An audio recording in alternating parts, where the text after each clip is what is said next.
கடந்த சில நாட்களுக்கு முன்பு அடையாறுல காகங்கள் கொண்டு பறவை காய்ச்சல் மனிதர்களுக்கு தொடர்ச்சியா பரவல் இல்லை அப்படின்றத சுகாதார வலியுறுத்தினாங்க.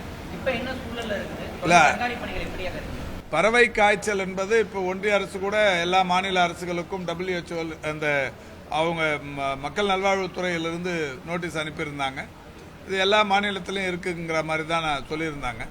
ஆனாலும் அந்த தகவல் வந்த உடனே நம்முடைய பொது சுகாதாரத்துறை இன்னைக்கு அந்த காகங்களோ அல்லது கோழி போன்ற பறவை இனங்களோ திடீரென்று அதாவது காய்ச்சல் பாதிப்பு ஏற்பட்டு இறந்து போனால் அவைகளை கண்டவர்கள் உடனடியாக அதை ஆழ தோண்டி புதைக்க வேண்டும் என்று அறிவுறுத்தப்பட்டிருக்கிறார்கள். அதில் இந்த கோழி ஏதாவது இறந்துருச்சுன்னா இறந்த கோழியை யாரும் சாப்பிட வேணாம் அப்படிங்கிற மாதிரியான அறிவுறுத்தலும் விடுக்கப்பட்டிருக்கிறது. அதையும் கடந்து கோழி இறைச்சியை உண்பவர்கள் நன்றாக சமைத்த உணவையே உண்ண வேண்டும், ஆப் ஆயில் எடுத்துக்க கூடாது அப்படிங்கிறதையும் அறிவுறுத்தப்பட்டிருக்கிறது. அந்த வகையில் தமிழ்நாட்டில் அது இந்த அறிவுறுத்தல் என்பது, இந்த விழிப்புணர்வு என்பது மாவட்ட அளவிலான சுகாதார அலுவலர்கள் மிக சிறப்பாக செய்து கொண்டிருக்கிறார்கள்.